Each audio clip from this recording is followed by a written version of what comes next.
All right, welcome back, ladies and gentlemen, boys and girls, to the Bucharest Minor North American Regional Qualifiers. I'm BreakyCPK, joined by Elevated. This is game one of our second series now. Our other first-round matchup, as we have compLexity Gaming and their new roster. Of course, we saw it debuted at the major qualifiers just last week. And a disappointing result for them. Tough region, though. You know, a lot of competitive teams, of course, over there. So not that surprising, but excited to see how they do in this minor. They're going up against test321, test321, however you want to call them. Point is, the elephant in the room, they qualified for the major in the South America region.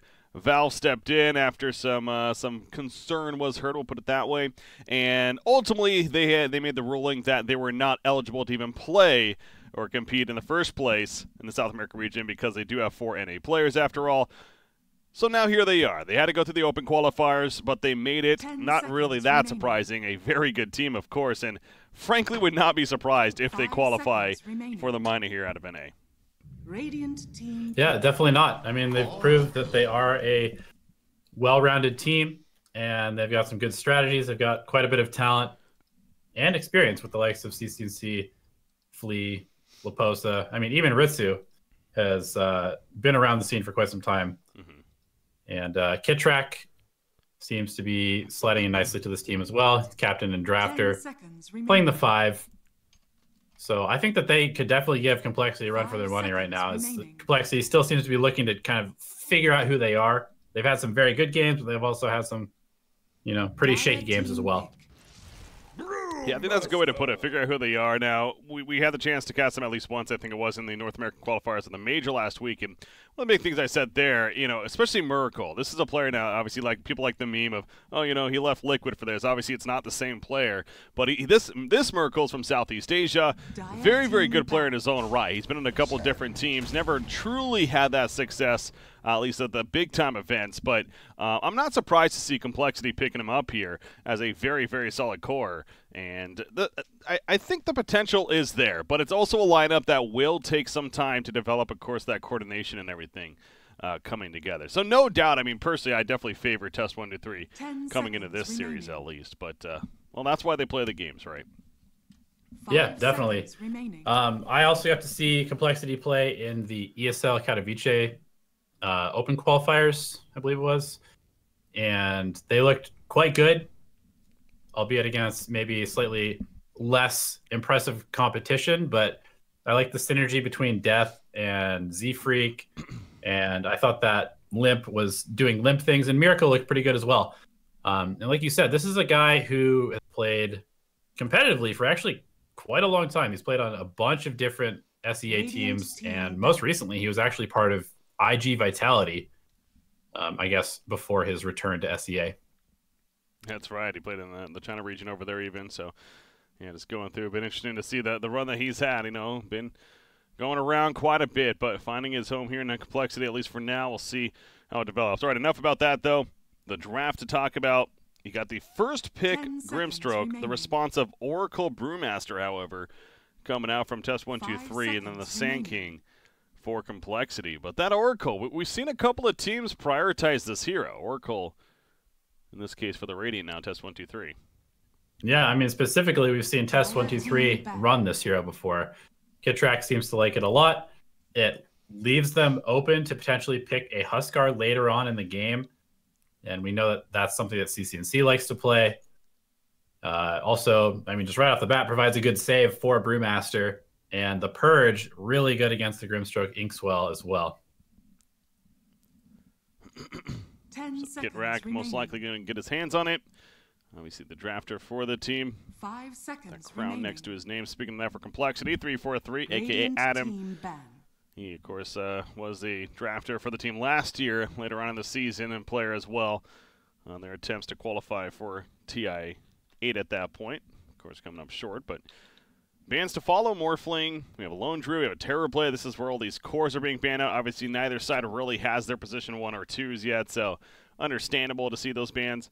Phantom Assassin not banned yet, and I mean, I guess, again, it feels like PA is dying down a little bit as far as being that crazy go-to core hero, but she's still strong, so it would be a little surprising to me to not see the PA ban.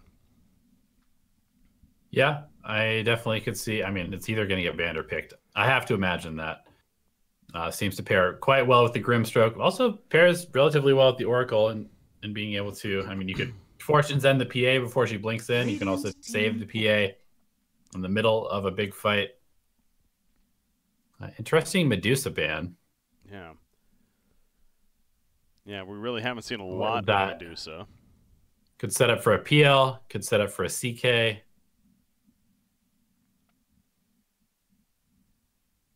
Can't think of anything else that you'd really 10 seconds remaining. Not want to play into a Medusa. Naga Siren even. 5 seconds remaining. Yeah, potentially. It's been another core that seems like the consensus is that, in fact, I was talking with Demon, go figure, last night, of course, now coaching for J-Storm. He mentioned he really likes these Naga changes and now with their passive and how it works there, and it seems like you can really get some good farm of the hero. We don't see those Radiance builds anymore. It's very battle heavy. Yeah, definitely more of a fighting hero now, going for just kind of like Diffusal, Manta, Heart, that kind of thing. The Riptide change being a passive now is super powerful. And Miracle is one of those players that is well known for his Naga play. Okay. 10 seconds remaining. That was one of his most popular heroes a number of years ago. Radiant team pick. Oh yeah, I do see that. One of his signature heroes on Wikipedia, as you mentioned that Juggernaut and Morphling as well. Anyways, Lich coming out for compLexity. So test123. Is that Naga going to make an appearance here, or a different route? We still talk about Phantom Assassin on the board for potentially either team. Another one to keep in mind.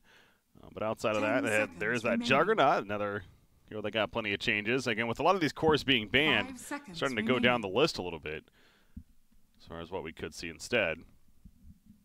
Yeah, you gotta believe that Ritzy's going to end up on one of these hard farmers. It's just the play style that he's well known for. We've seen him play a couple of the more fighting-oriented heroes, and it just doesn't really seem to be quite the same impact. But when you put him on something like a Spectre or the Terrorblade, which is banned, the Morphling, which is banned, one of those kind of heroes that's really going to secure the late game. He definitely seems to shine.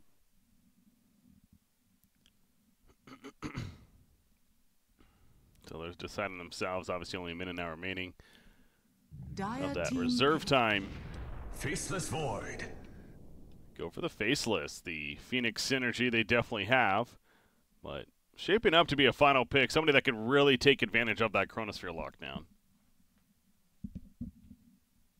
Yeah, they have pretty good. I mean, just the Phoenix plus the Chronosphere combo is pretty strong. In general, Void is a hero that has gotten more kind of like solo potential than he used to have. I think that the new Time Lock with the extra attack is just better for being able to fight and solo kill earlier. So, this is a hero that also fits the Ritsu archetype of picking up the Battle Fury and just being a hard farming late game core as well. It's going to secure you the game. So compLexity. Lena. Go Lena. Good egg killer. We have a very magic heavy lineup right now. Extremely magic heavy lineup. Fate's Edict going to be pretty good for Oracle. So that's setting up. That's probably going to be Limp's Lena. 10 seconds remaining. So Miracle. I call him Miracle. I know, like Murica, but just to make that difference, obviously, it just feels weird saying Miracle when it's not Miracle. It's not Miracle, exactly. Anti-Mage ban, okay, interesting. From test123 there. Hell, I would almost thought that could have. I guess obviously with the faces, probably not, but would have been good against this compLexity lineup right now. 10 seconds remaining. So compLexity's final ban, figuring they still need their mid hero. 5 seconds remaining. Matched up against Lena. Talking about something that could really put damage into that Chronosphere. I know you mentioned the egg, but it still feels like you want to, obviously have a scaling core that could benefit. I mean, Invoker is still there, so maybe that's one that comes to mind. Dire team pick. I don't remember seeing CCNC play Invoker very recently, though. It is CCNC, so yeah, I'm just sitting here thinking of heroes. Oh, there's the Juggernaut, by the way. Okay. Miracle Juggernaut gives them more scaling potential into the late game. Jug, not the best against Void, just because the Chrono can counteract his ability to, spin TP. But it is definitely a hero that can play aggressively with the rest of the lineup and maybe come online a little bit earlier. Probably will go for the Battle Fury, but even so, the change to Omni Slash has made that skill and the hero much stronger than it used to be. And we can definitely expect compLexity to be playing aggressively fast and looking to fight as much as possible. Yeah, so what's the ultimate answer to this now? Also, Jug Lich is pretty dirty. Jug Lich Grimstroke is pretty dirty. So they have a lot of aggression potential for sure. Yeah, the laning phase, even early on, it is going to be annoying to play against. Of course, somebody like a Faceless Void, they have Faceless Void Phoenix heroes that can get away, ideally, but Oracle and Brewmaster not as efficient at that, although Brewmaster kinda, depending on RNG. So yeah, that Oracle Fate's Edict, though, I go back to that. That's going to be a strong tool this game, even with the Juggernaut in hand. Spins really on. So they go for kind of this beefy core, the Dragon Knight, and one that can benefit from Chronospheres. He's not the all-in necessarily, but it is a CCNC specialty. Yeah, just the hero he's very comfortable on. It's not going to lose to Lina. It's going to allow them to kind of set up for the Chronosphere by sending the Dragon Knight in to hit towers. He's very, very tanky. When they go on the Juggernaut, then they can follow up with the Egg and the Chronosphere on top of it. So, very stable pick. I like it. All right. So, again, game number 1. This is our next best of 3. Another first-round matchup. As we saw from the previous series, the winner of this will play Team. Later on today, in fact, that'll be our final series tonight. The loser will have to match up against Anime 11 Esports. Come the lower bracket tomorrow to kick things off, as far as the schedule is concerned. So, both these teams competing ultimately for that minor spot on the line. PGL Bucharest Minor, that is. Pretty big deal, to say the least. Again, the event that's coming up quicker. It always feels weird how we have the major qualifiers and then the minor qualifiers, obviously for good reason with the format and everything, but yet the minor event happens sooner. Yeah, right after the qualifiers are over. It's barely have any time to secure visas or anything. Yeah, it's January 9th is day 1, so a month away, essentially. That can be difficult sometimes, but ultimately the winner of that qualifying for the major. So wouldn't that be a story, by the way? I'm getting ahead of myself, but test 1, 2, 3. Yeah. They go through NA, they qualify, and then they win the minor, and then it's like, well, it's like they never didn't qualify. Yeah, we will not be stopped. We will not surrender. That would be interesting. Well, that's, again, that's far, far down the line at this point. Here we go, though. We mentioned Merkel, and as far as one of his top heroes, the Naga we talked about, Juggernaut, again, was another one of his. And sure enough, level 10 even picks it up here for him. All right, he's going to head towards the top lane with Lich. Prepare for battle. Going to run that Sand King and the Grimstroke at the bottom. Some respect right there from CCNC. Of course, Limp definitely known for at top of the ladder in the pub scene. Consistently. Yep. Yeah, I'm curious. He's usually ranked like 1 or 2, has been for a very long time. Top lane, you got test 1 to 3 running in here, but a good award placed. Will spot them rotating over 3-4-3, getting that information. Yeah, early defensive ward. Oh, they're gonna go for this. And they have that Blade Fury, and they're gonna use it right on top. Stun as well of Sand King. The LSA connects, and that's first blood for Merkel. We mentioned with the laning phase, let alone for first blood. I mean, this is a scary combo. Lich with that Juggernaut. Yeah, and going for the Frost Blast first is a little interesting. We've usually seen Frost Shield be prioritized, but either one would probably have gotten that kill there with the slow. There's no way unless Phoenix makes a... He didn't even go Icarus dive, go on the Fire Spirit, so they're not going to get that rune. This rune over here, they want to try to defend. They will be able to. Oh, it ends up being a 2 for 2. Ritsu sneaks in and takes the rune over here. Death was sitting on top of it. Ritsu manages just to walk in and take it, and then time walks away to safety. So he prevents compLexity from getting the 3 for 1 trade. Well played. No, very good. Eats a little bit of harass, but Void's pretty tanky early on. Yeah, and especially with that time walk. Now, speaking of these lanes, do you think they would have wanted maybe the Faceless Void to match up against the Juggernaut at this top lane? Because I go back to, I mean, this Brewmaster even could be a little susceptible to this Lich combo. It feels like they're gonna soften up Lelis for now. Yeah, there we go. He's gonna get very low. Probably not gonna go down. Yeah, has a salve. He has lots of regen. This is an off lane from Phoenix, so that's probably part of the reason that they're laning it this way. Oh, true. Avoid Brewmaster lane sounds really, really awkward. That is a really good point, actually. So yeah, Lelis, their off lane player, he is technically that core going to be prioritizing on the farm. Interesting. Brewmaster, although he's 2-1 right now with Phoenix 1-0, so that's just because of how the lane has been so far. Stan King playing that position for support, though. Faceless Void, however, at the bottom lane, his CS is looking very strong early on, already 7-1. Topping up the charts at this point, at least. But as the levels start adding up, Sand King, of course, as I was going to say, we're going to start seeing more of this. The Sandstorm's coming out, and it becomes harder and harder to last hit effectively with that being thrown down. Yep, and Void does get annoyed by the Sand King with the Caustic Finale, but at the same time, if he does take a big Caustic proc, you can always time walk it off. There's plenty of regen to deal with this harass as well. So I think the lanes are really fine for both teams at the moment. By the way, looking at this synergy, they have amazing synergy with Soulbind. Like, there's some games where that Soulbind, there's like one ability that stands out. There's a lot of abilities in this game that could be fun to see. Chain Frost, of course, is the big one. But yeah, Laguna Blade, man. That was what was released in the teaser video for Grimstroke. Was Alina Laguna blading soul-binded targets. So yeah, I'd like to see that. I'm sure we probably will. Inspiration there from the video. Sand King getting hit by that Purifying Flames.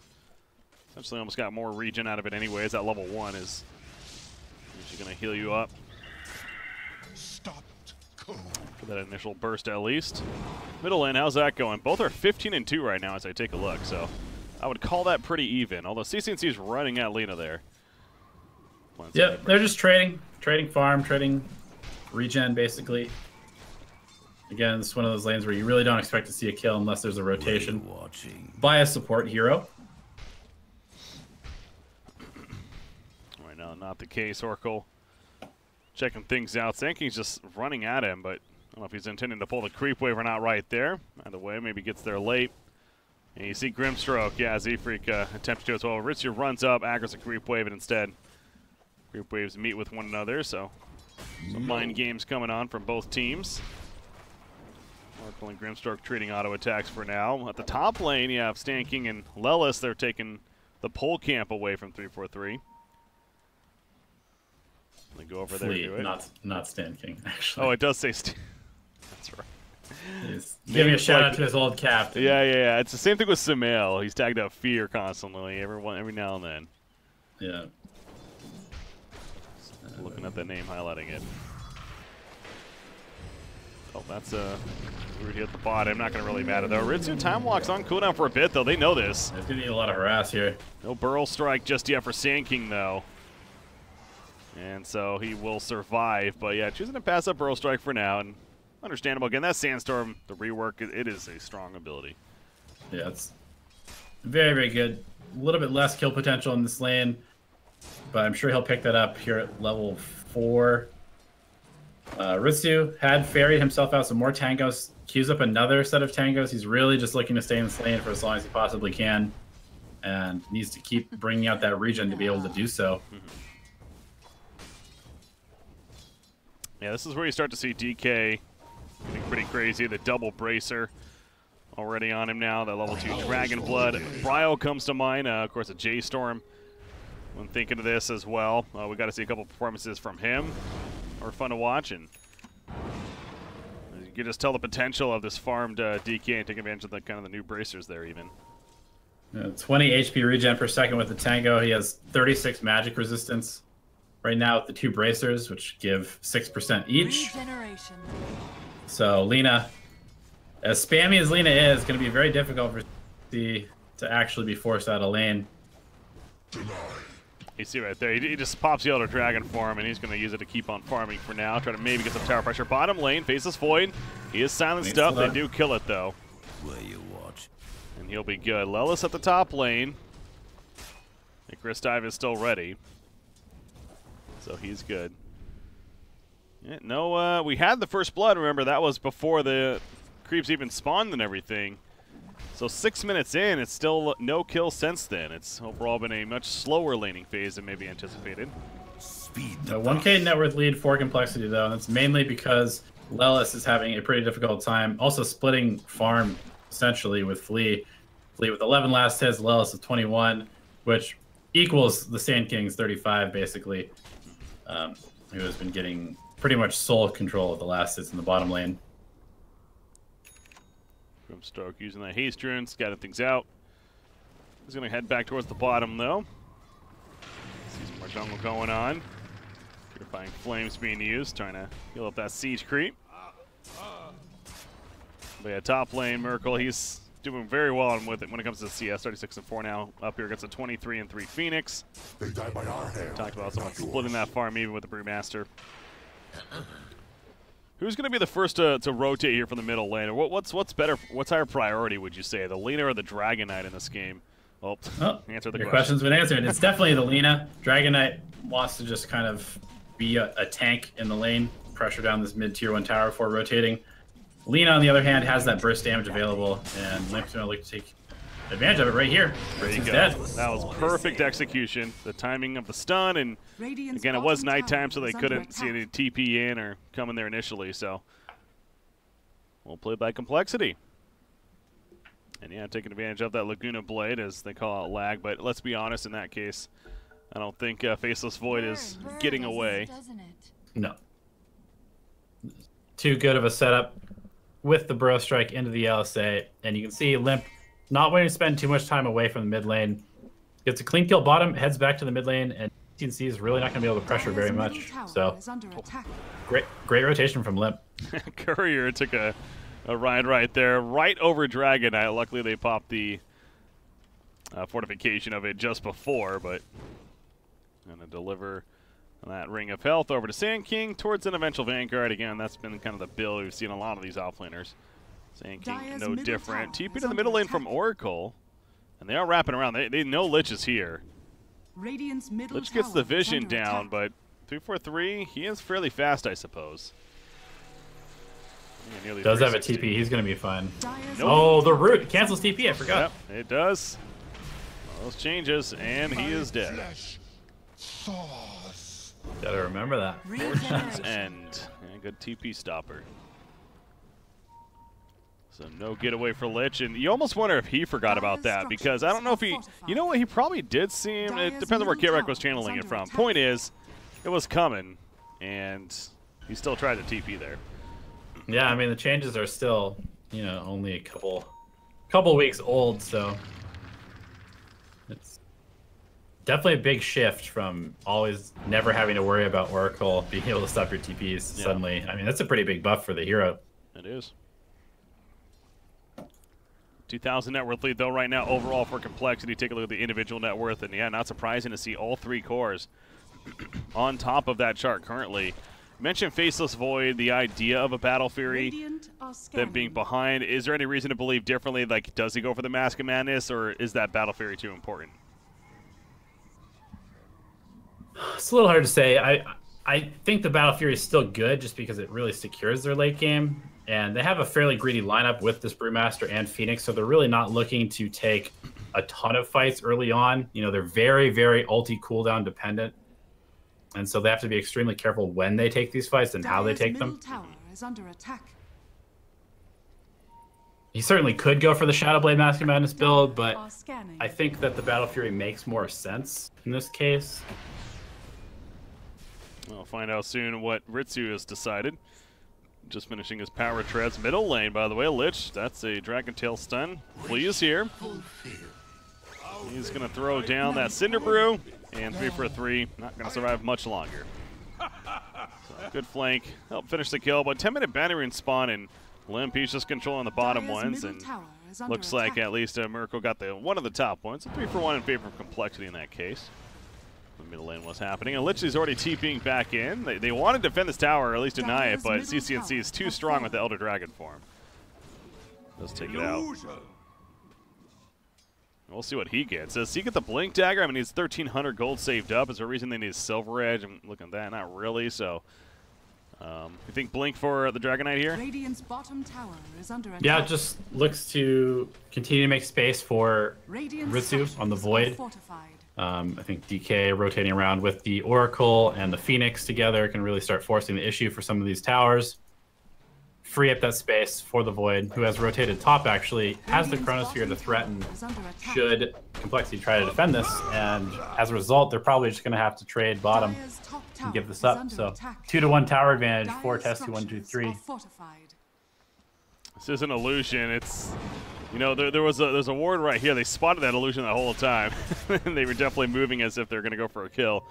But again, as we saw it was, and they realized that pretty quickly. Now TPs are happening. Again, they have that ward there, so they know, but they're getting distracted. And here's the real Brewmaster.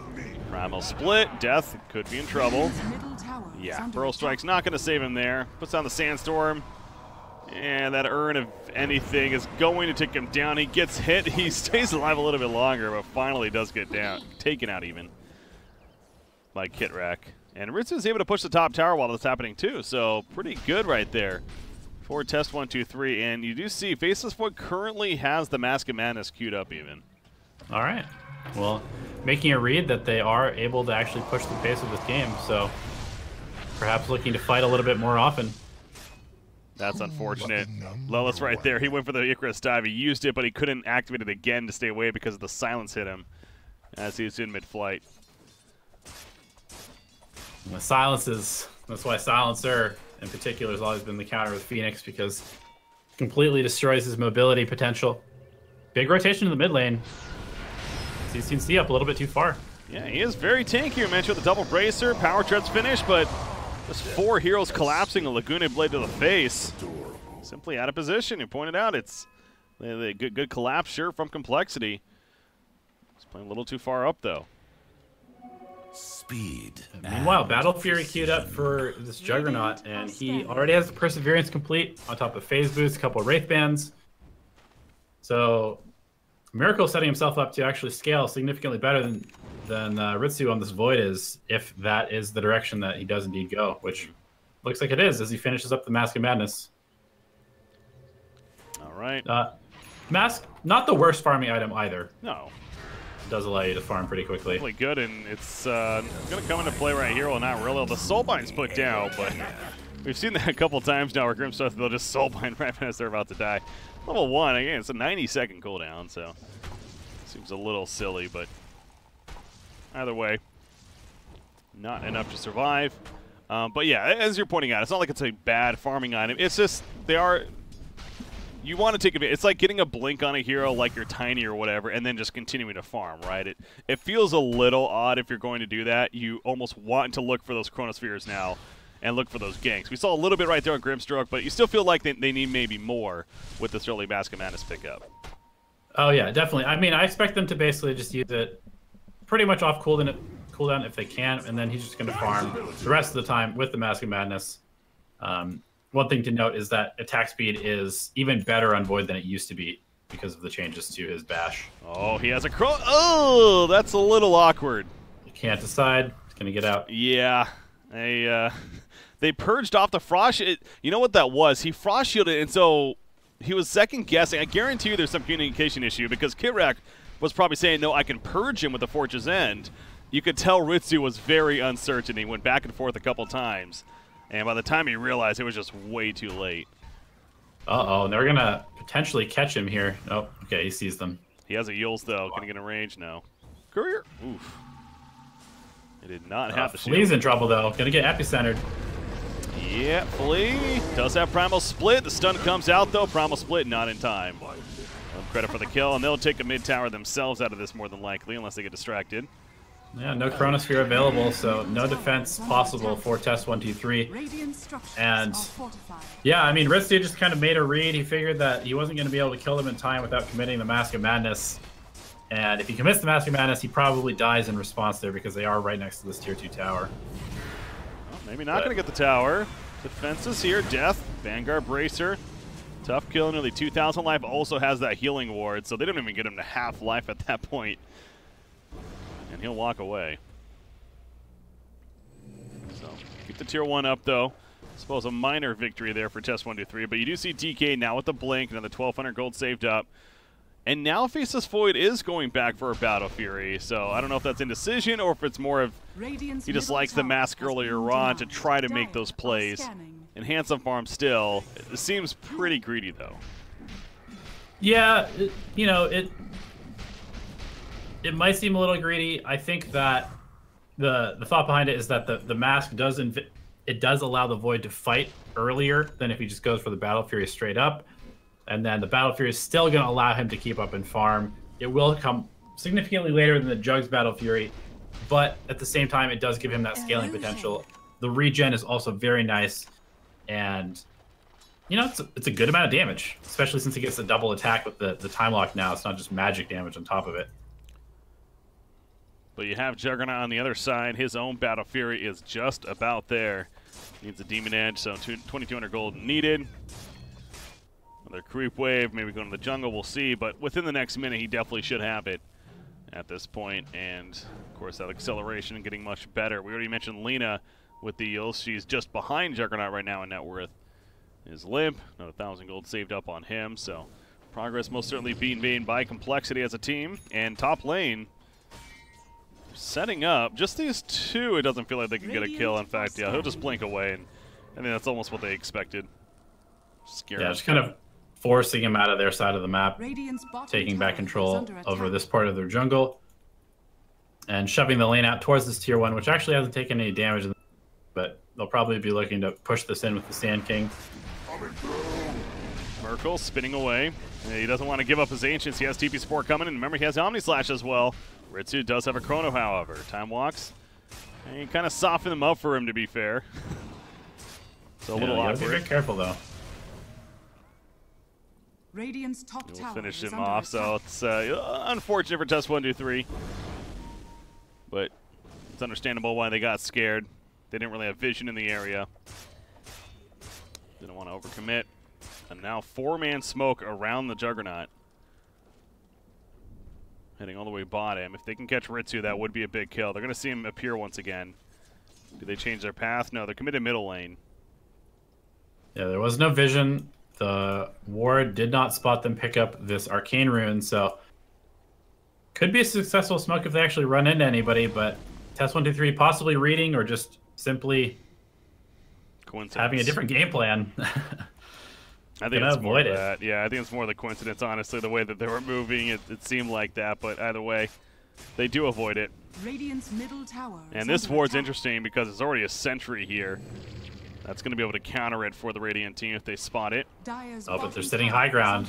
They're going to see Leposa. Oh, what a Chrono! Chrono! He catches all 4. Lena's going to die as a result of this. Lich is also going to get taken out. Ritsu comes through, but now the Omniscience response. Ain't cut the false promise, though. Ritsu, he's going to be fine. Kitrek with the save. Once again, he got the Primal Split. The Brute links. It's only the Earth one left, it looks like. Ritsu, he is going to live. The Shrine Heal on top of that. The Supernova does go off. It stuns off Sand King. He's dead. Juggernaut, he got on out of there a long time ago.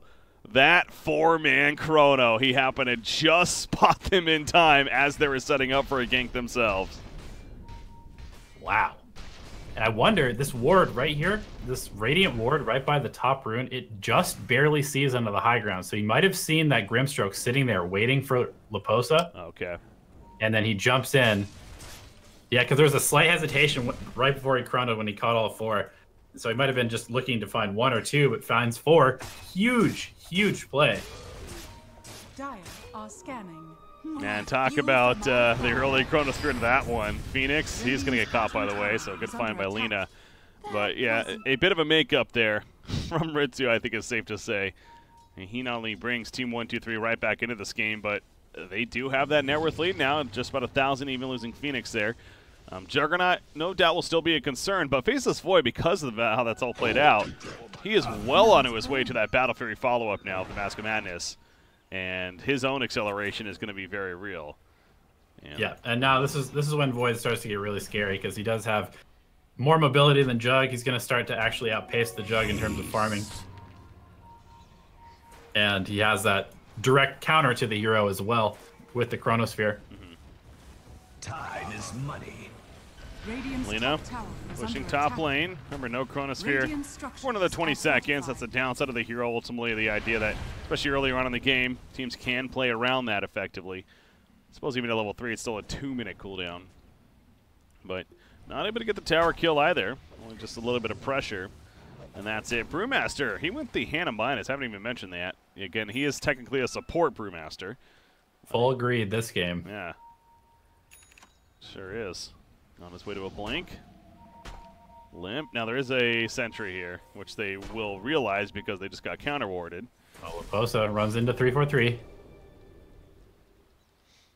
But now 3-4-3, he's running the other direction. Faceless Flee Void. so fast! Yep, he is pretty fast thanks to RNG right there. Faceless Void's not here, he's farming elsewhere. I was going to mention that. He's actually got his Battle Fury now purchased, just needs to have it delivered. So he's going to farm his way towards his team, so he can meet up with them. Has the Chronosphere available if he wants to take a fight. And Limp is on the hunt, but not going to find anybody in the jungle. Will get scouted out by this rune ward now, so they know exactly where Lena is and they can play accordingly. Going back into the top lane, I think that's probably a big reason why you mentioned Lena. They know where she is. They cannot catch up to Z-Freak, though. He's too quick with the Glimmer Cape. Staying alive for now, Lena. So oh, that is an Omni Slash on the Ritsu. False Promise, though, will save him. Dire's middle tower is under attack. And now CCC jumping in, but the Blade Fury. It's the Frost Shield as well. But now this could be a tier 2 tower push, although they are going to defend. CCC is out, so we'll see if they decide to continue to take this fight. There is no Omni Slash. They do have Chronosphere, but probably not the smartest idea without your Dragon Knight there, who's your biggest frontline tank. CCC has a Radiance complete. Holy shit, he is farmed. Wow, yeah, that kind of came out of nowhere. That really, no, that's deserving at that point. Is that a... Uh-oh. Yes, it is an Epicenter. I was like, wait, am I missing something? Is my graphic bugged? No, he didn't jump in, unfortunately. He second-guessed himself, or the blink was disabled, one of the two.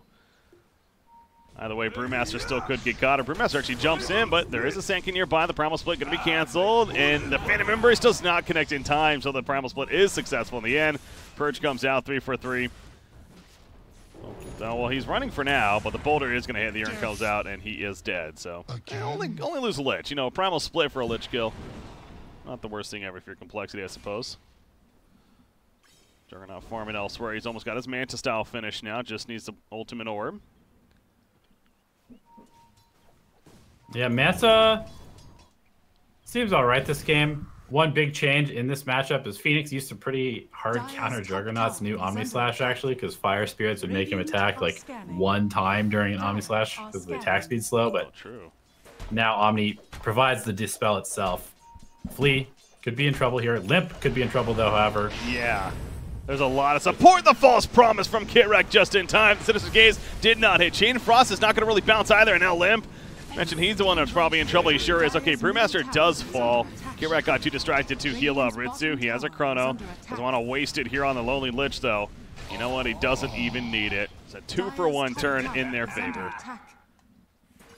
Yeah, and even though it didn't actually save the life of the Brewmaster, the delay from that False Promise, we're seeing why Kitrek continues to pick up this hero for himself.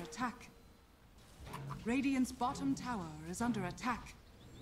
Well, it's going to do what he can to push out that bottom lane. So far, pretty good. Pipe, though, now finished on the Sand King. Has fallen. Radiant's middle to build tower for the is under team. attack.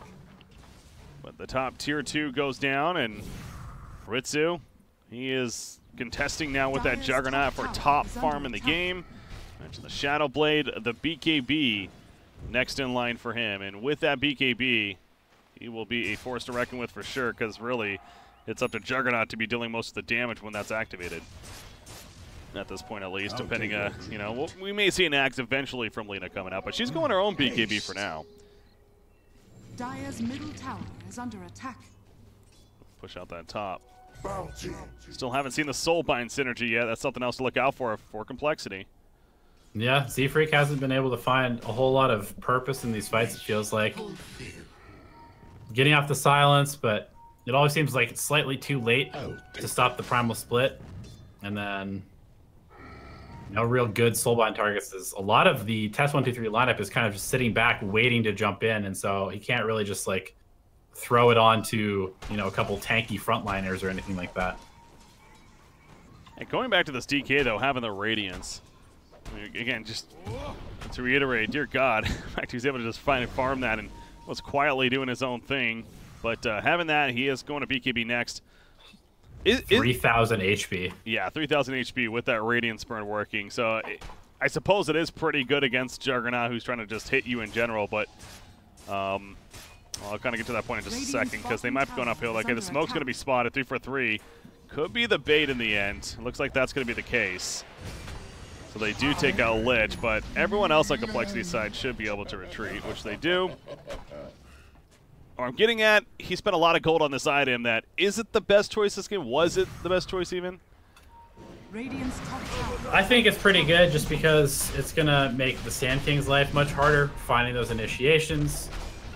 He, as a hero, is just really built to take a lot of damage. He doesn't really need to do a ton other than just kind of be alive. He's going to be putting out quite a bit of damage. The miss chance, pretty good against Lina, good against Juggernaut as well. So I think it's one of those games where it's like, he's probably like, oh, I can get a Radiance? Okay, why not? He did, and Ritsu now picks up an Aegis as well, and they do catch up to the Grimstroke. The Primal Split he used the Storm Bruling to eventually throw him up. The Glimmer Cape keeping him alive for the time being. He's doing everything he can. The Ink's well, but it's not enough. CCNC, credit for the kill there. They're fine for test 1, 2, 3, so they've been continuing to control this game right now. We've yet to really see compLexity come together. I go back to that, you know, with the Soulbind synergy, the Chain Frost, the Epicenter. It hasn't happened yet, so they always are going to have that in their arsenal, but it's starting to pick up a lot more for the Radiant side now. Yeah, compLexity definitely feels a little bit directionless right now. They don't really have the best synergy in terms of, you know, like finding pickoffs and comboing. They kind of have like a solo hunter and Limp, then they have the Juggernaut who wants to split push, then they have the team fighters in the Lich, Sand King, and Grimstroke, but it's not quite the same thing where you have this Dragonite who's going to push down towers, then you have all the backup of the Chronosphere and everything behind it. Lina, who is gonna, I think Flea was almost trying to make him use a BKB right there, and I wouldn't be surprised. That looked a little scary for a second, but Limp now falling for it. Stays back, but good push once again. As the illusions of Juggernaut pushing in the bottom lane, so they're going to even get a little bit of tier 3 pressure. Is compLexity on the side of test 1, 2, 3, though. The BKBs delivered to Dragonite are being delivered even right now. Faceless. So greedy, man. The Ritsu going back for the Battle Fury. There's a Midas on the Phoenix. As well as Midas on the Brew. They try to jump Juggernaut right there, but again, a little too quick with the Blade Fury, so he's fine. Now, Faceless should be able to buy a BKB with this extra time here. The Courier's still in use, though, so it'll be a little bit smoke play from compLexity. Juggernaut's not. Wrapping around. Is this the find for compLexity? They're hoping for uphill advantage for test 1, 2, 3 right now, though.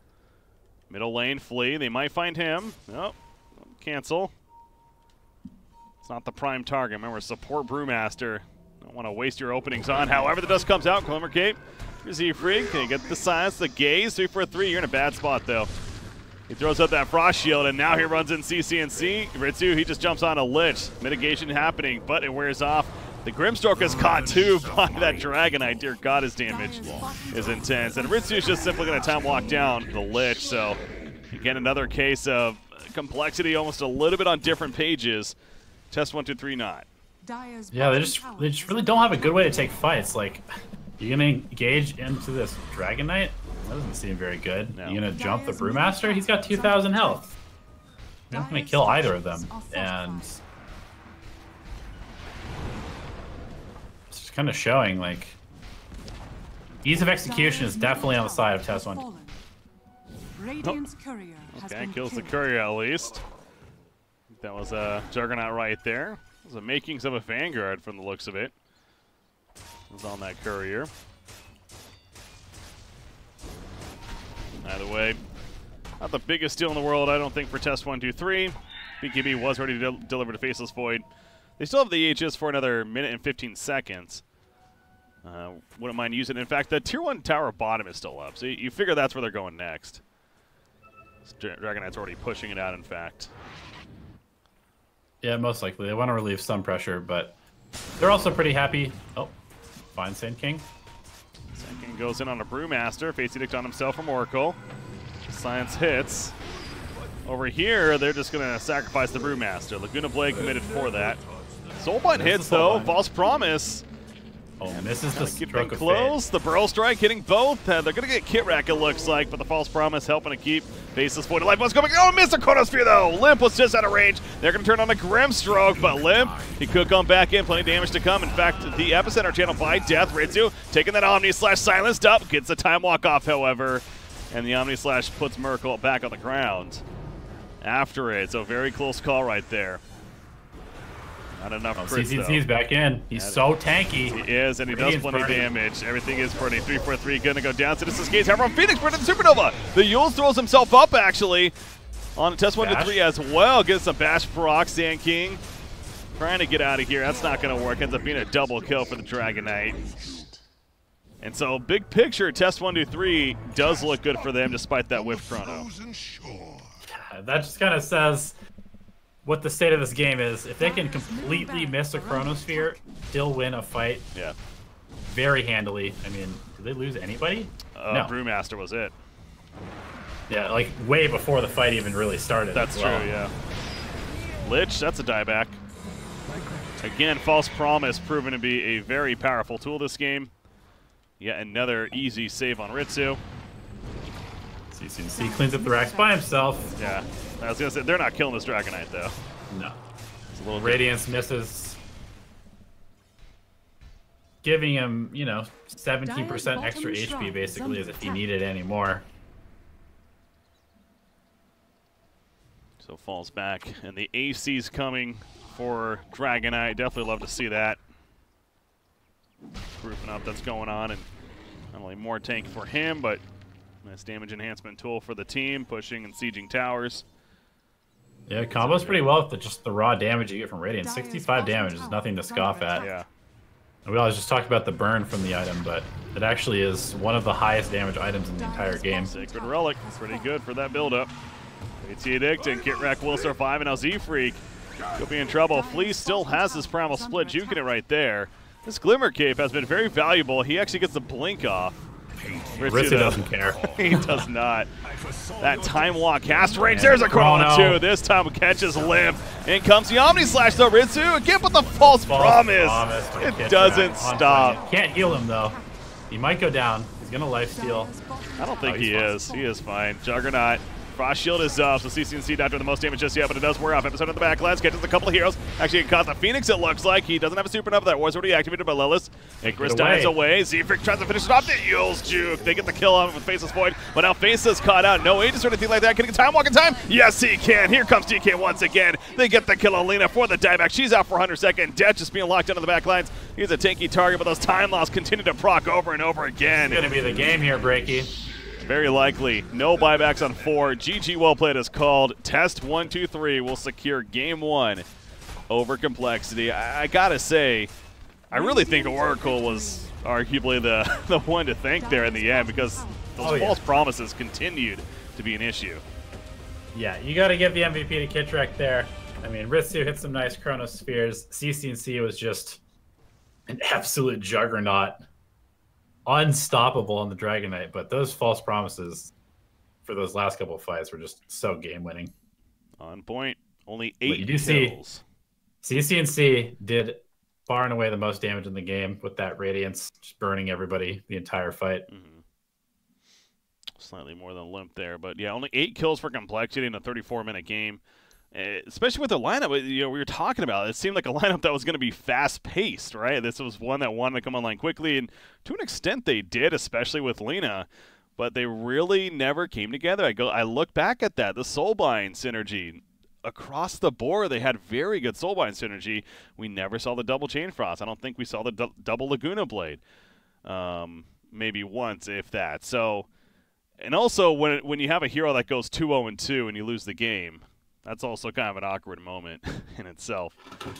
Yeah, just, kind of a draft issue. Like, yes, they have good synergy with the Grimstroke, but they don't really seem to have, like, that much of a plan behind the draft. There's no real sort of, this is how we progress towards the end of the game. They just have some hero killers, and then they have this Juggernaut who's doing his own thing.